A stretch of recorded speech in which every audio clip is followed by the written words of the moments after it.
नमस्कार दोस्तों, स्वागत है आप सबका मेरे YouTube चैनल पर। आज ज्योतिष के एक बहुत ही महत्वपूर्ण सिद्धांत भावत भावम के बारे में मैं आपको बताऊंगा कि क्या है यह सिद्धांत और क्या इसकी उपयोगिता है। लेकिन इस जानकारी से पहले मेरा आप सबसे निवेदन है कि आपको मेरी वीडियो अच्छी लगे तो मेरी वीडियो को लाइक करें, शेयर करें और मेरे YouTube चैनल को ज़रूर सब्सक्राइब करें और नोटिफिकेशन बेल को भी ज़रूर दबाएं, जिससे आपको मेरी आने वाली वीडियोस की जानकारी मिलती रहे। तो दोस्तों, शुरू करते हैं आज का विषय भावत भावम का सिद्धांत।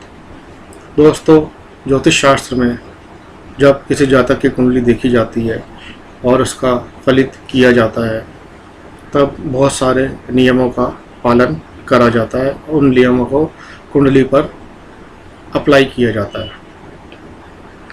इन नियमों को अप्लाई किए बिना किसी भी जातक का ठीक फलित नहीं किया जा सकता। इन्हीं नियमों में से एक बहुत ही महत्वपूर्ण नियम है भावत भावम का सिद्धांत। भावत मतलब भाव से और भावम मतलब भाव से भाव का सिद्धांत। इस नियम के अनुसार कोई भी भाव लगन से जितना दूर है उस भाव से उतने ही दूर का भाव भी पहले भाव के जैसा ही कार्य करता है, मतलब प्रभाव देता है। जब भी किसी भाव के बल को निकालते हैं, बल निकाला जाता है यह जानने के लिए कि भाव जातक को अच्छे परिणाम देगा या बुरे परिणाम देगा। तब मान लीजिए दूसरे भाव को देख रहे हैं, उसका बल निकाल रहे हैं कि दूसरा भाव जातक को कैसे परिणाम देगा धन के संबंध में, वाणी के संबंध में, कुटुंब के संबंध में, क्योंकि दूसरा भाव वाणी, धन, कुटुंब का होता है।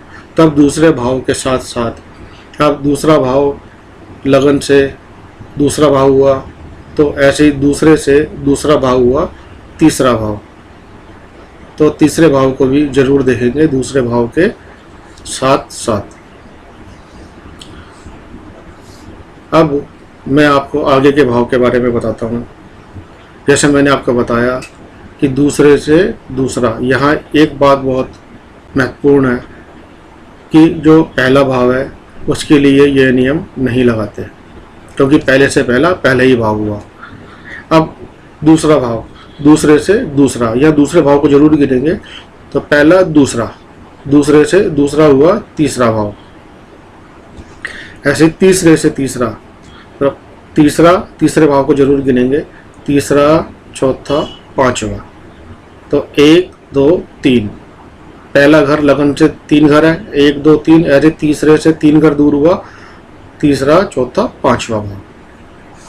अब ऐसे ही पांचवे से पांचवा 9वां भाव, छठे से छठा 11वां भाव, सातवें से सातवां पहला भाव, आठवें से आठवां तीसरा भाव, 9वें से 9वां पांचवा भाव, 10वें से 10वां सातवां भाव, 11वें से 11वां 9वां भाव और 12वें से 12वां 11वां भाव। इस तरीके से भाव से भाव हम देखते हैं। अब मान लीजिए हम किसी जातक की कुंडली देख रहे हैं और जातक ये पूछता है कि भाई मुझे मेरे छोटे भाई बहनों से संबंधित कैसे परिणाम मिलेंगे, अच्छे मिलेंगे या बुरे मिलेंगे। अब कुंडली के अंदर जो तीसरा भाव होता है वो छोटे भाई बहनों से संबंधित होता है। छोटे भाई बहनों का जो भी रिजल्ट देखना है वो तीसरे भाव से देखा जाता है कि भाई उस व्यक्ति को छोटे भाई बहनों से संबंधित क्या सुख मिलेगा भी या नहीं मिलेगा। तो तीसरे भाव के साथ साथ तीसरे से तीसरा हुआ पांचवा भाव, तो पांचवें भाव को भी देखना बहुत जरूरी है, क्योंकि पांचवा भाव जो है तीसरे से तीसरा है। ऐसे ही जो पांचवा घर है उसको भी भाग्य का घर कहते हैं। क्यों कहते हैं? क्योंकि जो कुंडली में 9वां घर है वो भाग्य स्थान होता है। अब जो 5वां घर हुआ वो 9 में से 9वां हुआ, भाग्य का भाग्य, तो इसलिए पांचवें घर को भी भाग्य कहा जाता है। और भाग्य जब भी हम देखते हैं तो उसके लिए पांचवें घर का विचार करना बहुत जरूरी है। ठीक है।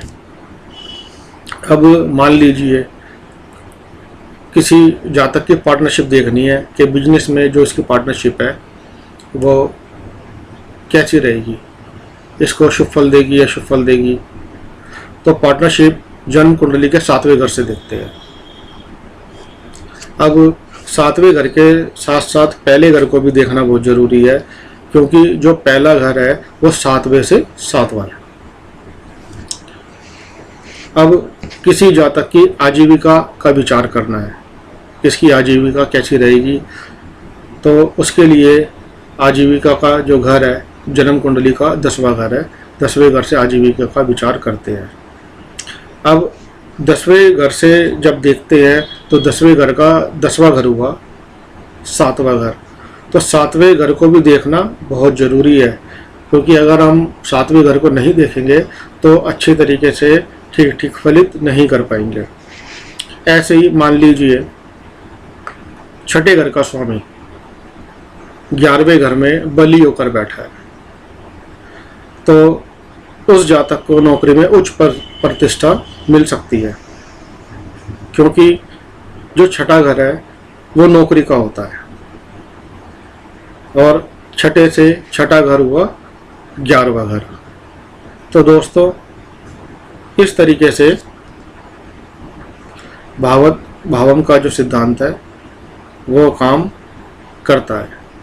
तो दोस्तों उम्मीद करता हूँ आपको ये जानकारी अच्छी लगी होगी। आपको मेरी वीडियो अच्छी लगे तो मेरी वीडियो को लाइक करें, शेयर करें। धन्यवाद।